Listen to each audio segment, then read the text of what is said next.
अनाथ लड़की की अद्भुत कहानी। सेठ पुरुषोत्तम दास पूना की सरस्वती पाठशाला का मुआयना करने के बाद बाहर निकले तो एक लड़की ने दौड़कर उनका दामन पकड़ लिया। सेठ जी रुक गए और मोहब्बत से उसकी तरफ देखकर पूछा, क्या नाम है? लड़की ने जवाब दिया, रोहिणी। सेठ जी ने उसे गोद में उठा लिया और बोले, तुम्हें कुछ इनाम मिला? लड़की ने उनकी तरफ बच्चों जैसी गंभीरता से देखकर कहा, तुम चले जाते हो, मुझे रोना आता है, मुझे भी साथ लेते चलो। सेठ जी ने हंसकर कहा, मुझे बड़ी दूर जाना है, तुम कैसे चलोगी? रोहिणी ने प्यार से उनकी गर्दन में हाथ डाल दिए और बोली, जहाँ तुम जाओगे वहीं मैं भी चलूँगी, मैं तुम्हारी बेटी होंगी। मदरसे के अफसर ने आगे बढ़कर कहा, इसका बाप साल भर हुआ नहीं रहा, माँ कपड़े सीती है, बड़ी मुश्किल से गुजर होती है। सेठ जी के स्वभाव में करुणा बहुत थी। यह सुनकर उनकी आंखें भर आई। उस भोली प्रार्थना में वह दर्द था जो पत्थर से दिल को पिघला सकता है। बेकसी और यतीमी को इससे ज़्यादा दर्दनाक ढंग से जाहिर करना नामुमकिन था। उन्होंने सोचा, इस नन्हे से दिल में न जाने क्या अरमान होंगे और लड़कियां अपने खिलौने दिखाकर कहती होंगी, ये मेरे पापा ने दिया है। वह अपने बाप के साथ मदरसे आती होगी, उसके साथ मेलों में जाती होंगी और उनकी दिलचस्पियों का जिक्र करती होंगी। यह सब बातें सुन सुनकर इस भोली लड़की को भी ख्वाहिश होती होगी कि मेरे बाप होता। माँ की मोहब्बत में गहराई और आत्मिकता होती है जिसे बच्चे समझ नहीं सकते। बाप की मोहब्बत में खुशी और चाव होता है जिसे बच्चे खूब समझते हैं। सेठ जी ने रोहिणी को प्यार से गले लगा लिया और बोले, अच्छा, मैं तुम्हें अपनी बेटी बनाऊंगा, लेकिन खूब जी लगाकर पढ़ना। अब छुट्टी का वक्त आ गया है, मेरे साथ आओ, तुम्हारे घर पहुंचा दूं। ये कहकर उन्होंने रोहिणी को अपनी मोटर कार में बिठा लिया। रोहिणी ने बड़े इत्मीनान से और गर्व से अपने सहेलियों की तरफ देखा। उसकी बड़ी बड़ी आंखें खुशी से चमक रही थी और चेहरा चांदनी रात की तरह खिला हुआ था। दो सेठ ने रोहिणी को बाजार की खूब सैर कराई और कुछ उसकी पसंद से, कुछ अपनी पसंद से बहुत सी चीज़ें खरीदी। यहाँ तक कि रोहिणी बातें करते करते कुछ थक सी गई और खामोश हो गई। उसने इतनी चीज़ें देखी और इतनी बातें सुनी कि उसका जी भर गया। शाम होते होते रोहिणी के घर पहुँचे और मोटर कार से उतरकर रोहिणी को अब कुछ आराम मिला। दरवाज़ा बंद था। उसकी माँ किसी ग्राहक के कपड़े देने गई थी। रोहिणी ने अपने तोहफों को उल्टना पलटना शुरू कर दिया। खूबसूरत रबड़ के खिलौने, चीनी की गुड़िया ज़रा दबाने से चूं चूं करने लगती और रोहिणी ये प्यार संगीत सुनकर फूली न समाती थी।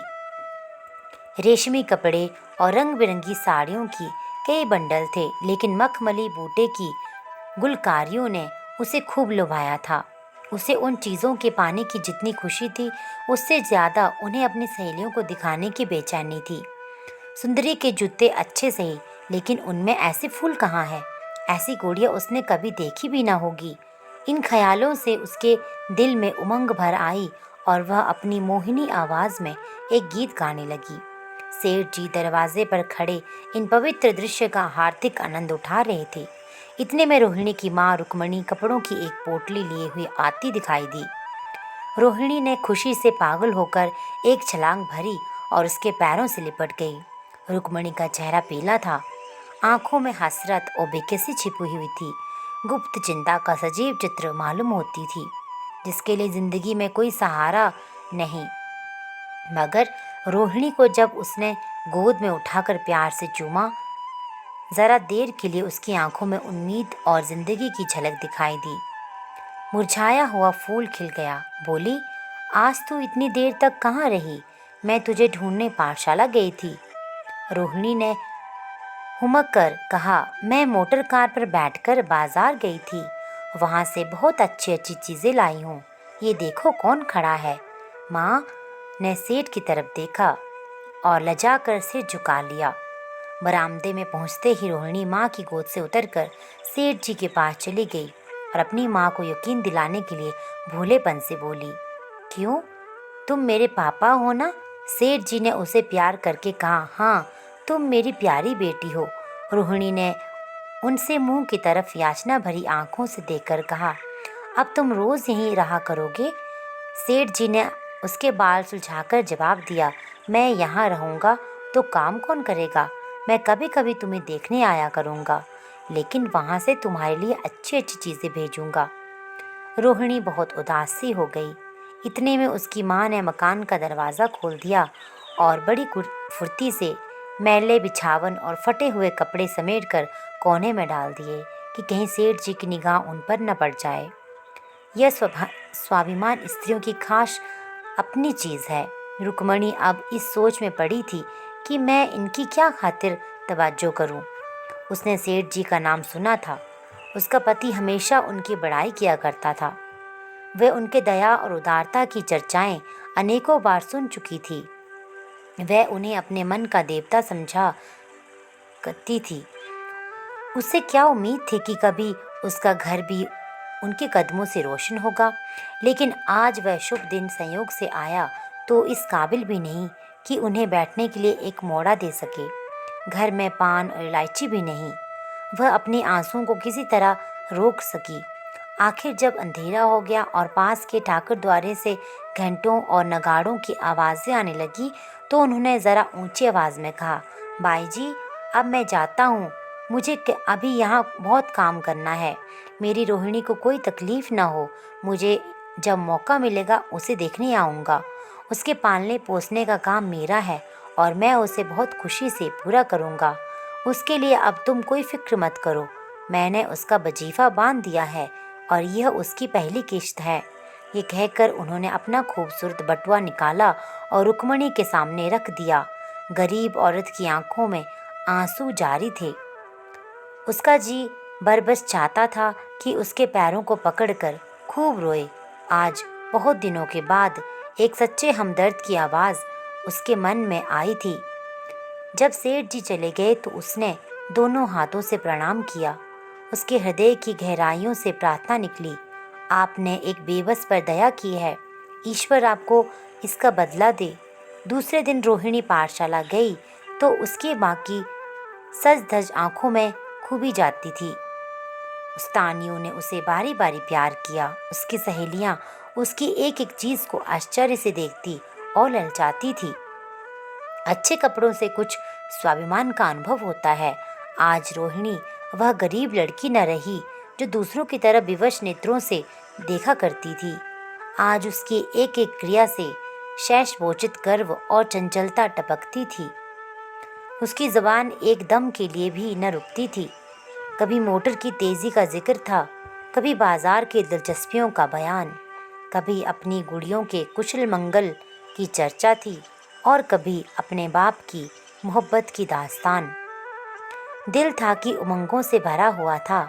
एक महीने बाद सेठ पुरुषोत्तम दास ने रोहिणी के लिए फिर तोहफे और रुपए रवाना किए। बेचारी विधवा को उनकी कृपा से जीविका की चिंता से छुट्टी मिली। अब भी रोहिणी के साथ पाठशाला आती और दोनों माँ बेटियाँ एक ही दर्जे में साथ साथ पढ़ती, लेकिन रोहिणी का नंबर हमेशा माँ से अव्वल रहा। सेठ जी जब पूना की तरफ से निकलते थे तो रोहिणी को देखने ज़रूर आते और उनका आगमन उसकी प्रसन्नता और मनोरंजन के लिए महीनों का सामान इकट्ठा कर देता। इसी तरह कई साल गुजर गए और रोहिणी ने जवानी के सुहाने हरे भरे मैदान में पैर रखा, जबकि बचपन की भोली भाली अदाओं में एक खास मतलब और इरादों का दखल हो जाता है। रोहिणी अब आंतरिक और बाह्य सौंदर्य से अपनी पाठशाला की नाक थी। हाव भाव में आकर्षक गंभीरता, बातों में गीत का सा खिंचाव और गीत का सा आत्मिक रस था। कपड़ों में रंगीन सादगी, आंखों में लाज संकोच, विचारों में पवित्रता।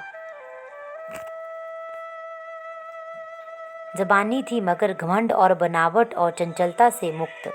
उसमें एक एकाग्रता थी, ऊंचे इरादों से पैदा होती है। स्त्रीयोचित उत्कर्ष की मंजिलें वे धीरे धीरे तय करती चली जाती थी।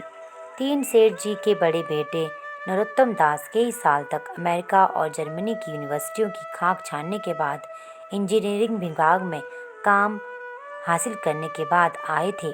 अमेरिका के सबसे प्रतिष्ठित कॉलेज में उन्होंने सम्मान का पद प्राप्त किया था। अमेरिका के अखबार एक हिंदुस्तानी नौजवान की इस शानदार कामयाबी पर चकित थे। उन्हीं का स्वागत करने के लिए बम्बई में एक बड़ा जलसा किया गया था। इस उत्सव में शरीक होने के लिए लोग दूर दूर से आए थे। सरस्वती पाठशाला को भी निमंत्रण मिला और रोहिणी को सेठानी जी ने विशेष रूप से आमंत्रित किया। पाठशाला में हफ्तों तैयारियां हुई। रोहिणी को एकदम के लिए भी चैन न था। पहला मौका था कि उसने अपने लिए कुछ अच्छे अच्छे कपड़े बनवाए। रंगों के चुनाव में वह मिठास थी, कान छांट में वह बफन जिसकी उसकी सुंदरता चमक उठी। सेठानी कौशल्या देवी उसे लेने के लिए रेलवे स्टेशन पर मौजूद थी। रोहिणी गाड़ी से उतरते ही उनके पैरों की तरफ झुकी, लेकिन उन्होंने उसे छाती से लगा लिया और इस तरह प्यार किया कि जैसे वह उनकी बेटी है।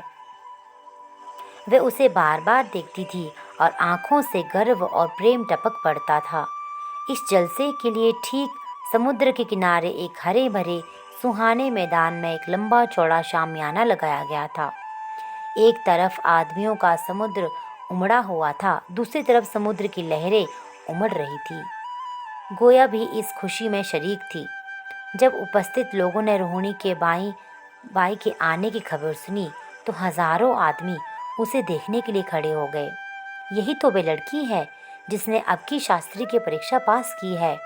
ज़रा उसके दर्शन करने चाहिए। अब भी इस देश की स्त्रियों में ऐसे रत्न मौजूद हैं। भोले भाले देश प्रेमियों में इस तरह की बातें होने लगी। शहर की कई प्रतिष्ठित महिलाओं ने आकर रोहिणी को गले लगाया और आपस में उसके सौंदर्य और उसके कपड़ों की चर्चा होने लगी। आखिर मिस्टर पुरुषोत्तम दास तशरीफ लाए। हालांकि वे बड़ा शिष्ट और गंभीर उत्सव था, लेकिन उस वक्त दर्शन की उत्कंठा पागलपन की हद तक जा पहुंची थी। एक भगदड़ सी मच गई।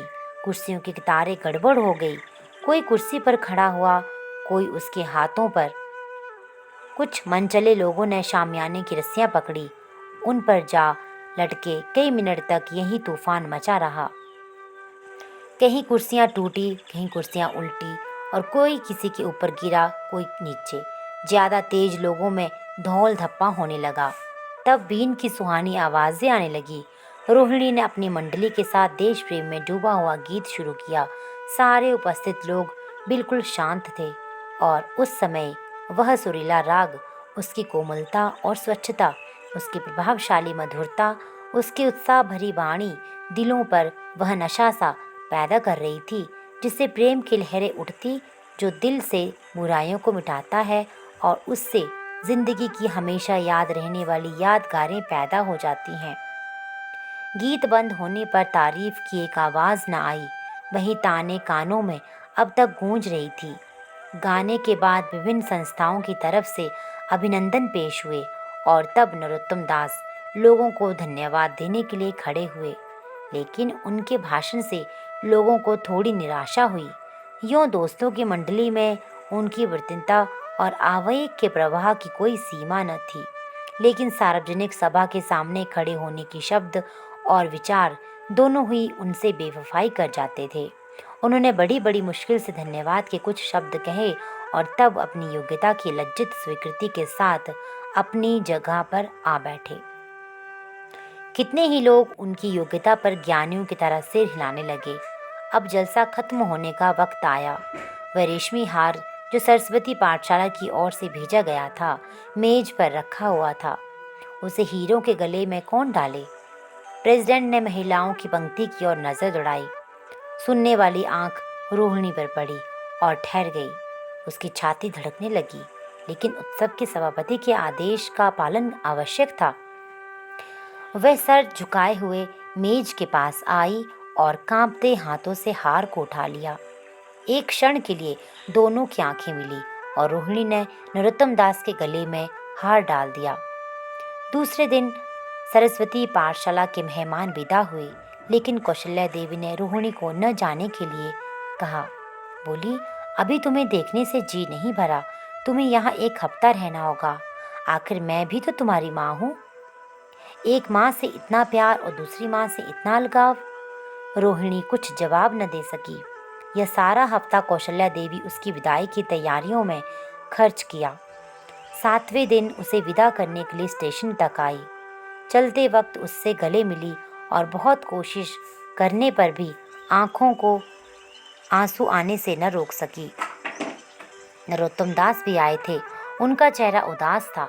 कौशल्या ने उनकी तरफ सहानुभूतिपूर्ण आंखों से देखकर कहा, मुझे तो यह ख्याल ही न रहा, रोहिणी क्या यहाँ पूना तक अकेली जाएगी? क्या हर्ज है, तुम्हें चले जाओ, शाम की गाड़ी से लौट आना। नरोत्तम दास के चेहरे पर खुशी की लहर लौट आई, जो इन शब्दों से छिप न सकी। अच्छा, मैं चला जाऊंगा। वह इस फिक्र में थे कि देखें विदाई की बातचीत का मौका भी मिलता है या नहीं। अब वह खूब जी भरकर अपने दर्द दिल सुनाएंगे और मुमकिन हुआ तो लाज संकोच को जो उदासीनता के पर्दे में छिपी हुई है मिटा देंगे। रुक्मणी को अब रोहिणी की शादी की फिक्र पैदा हुई। पड़ोस की औरतों ने इसकी चर्चा शुरू कर दी। लड़की इतनी सियानी हो गई है, अब क्या बुढ़ापे में ब्याह होगा? कई जगह से बात आई। उनमें कुछ बड़े प्रतिष्ठित घराने थे, लेकिन जब रुक्मिणी उन पैमानों को सेठ जी के पास भेजती तो वह यही जवाब देते कि मैं खुद फिक्र में हूँ। रुक्मिणी को उनकी ये टहल मटोल बुरी मालूम होती थी। रोहिणी को मुंबई से लौटे हुए महीना हो चुका था। एक दिन वे पाठशाला से लौटी तो उसे अम्मा की चारपाई पर एक खत मिला। रोहिणी पढ़ने लगी। लिखा था, बहन, जब से मैंने तुम्हारी लड़की को बम्बई में देखा है, मैं उस पर रीझ गई हूँ। अब उसके बगैर मुझे चैन नहीं है। क्या मेरा ऐसा भाग्य होगा कि वह मेरी बहू बन सके? मैं गरीब हूँ, लेकिन मैंने सेठ जी को राजी कर लिया है। तुम भी मेरी यह विनती कबूल करो। मैं तुम्हारी लड़की को चाहे फूलों की सेज पर न सुला सकूं, लेकिन इस घर का एक एक आदमी उसे आंखों की पुतली बनाकर रखेगा। अब रहा लड़का। माँ के मुंह से लड़के का बखान कुछ अच्छा नहीं मालूम होता, लेकिन यह कह सकती हूँ कि परमात्मा ने ऐसी जोड़ी अपने हाथों से बनाई है। सूरत में, स्वभाव में, विद्या में, हर दृष्टि से वह रोहिणी के योग्य है। तुम जैसे चाहे अपना इत्मीनान कर सकती हो। जल्द जवाब देना और ज़्यादा क्या लिखूं। नीचे थोड़े से शब्दों में सेठ जी ने उस पैगाम की सिफारिश की थी। रोहिणी गालों पर हाथ रखकर सोचने लगी। नरोत्तम दास की तस्वीर उसकी आंखों के सामने आ खड़ी हुई। उनकी वह प्रेम की बातें, जिनका सिलसिला मुंबई से पूना तक नहीं टूटा था, कानों में गूंजने लगा। उसने एक ठंडी सांस ली और उदास होकर चारपाई पर लेट गई। सरस्वती पाठशाला में एक बार फिर सजावट और सफाई के दृश्य दिखाई दे रहे हैं। आज रोहिणी की शादी का शुभ दिन है। शाम का वक्त, बसंत का सुहाना मौसम। पाठशाला के दारों दीवार मुस्कुरा रहे हैं और हरा भरा बगीचा फूला नहीं समाता। चंद्रमा अपनी बारात लेकर पूर्व की तरफ से निकला। उसी वक्त मंगलाचरण का सुहाना राग उस रुपहली चांदनी और हल्के हल्के हवा के झोंकों में लहरें मारने लगा। दूल्हा आया। उसे देखते ही लोग हैरत में आ गए। ये नरोत्तम दास थे।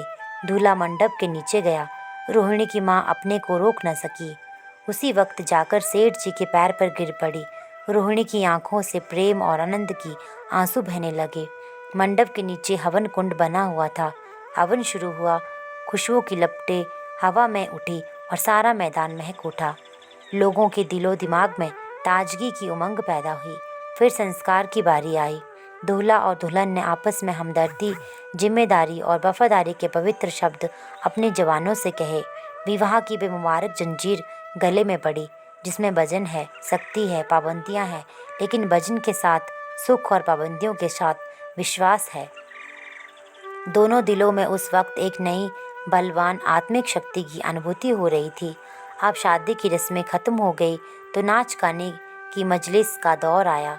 मोहगत गीत गूंजने लगे। सेठ जी थक कर चूर हो गए थे। ज़रा दम लेने के लिए बगीचे में जाकर एक बेंच पर बैठ गए। ठंडी ठंडी हवा आ रही थी। एक नशा सा पैदा करने वाली शक्ति चारों ओर छाई हुई थी। उसी वक्त रोहिणी उनके पास आई और उनके पैरों से लिपट गई। सेठ जी ने उसे उठाकर गले से लगा लिया और हंसकर बोले, क्यों, अब तो तुम मेरी अपनी बेटी हो गई हो।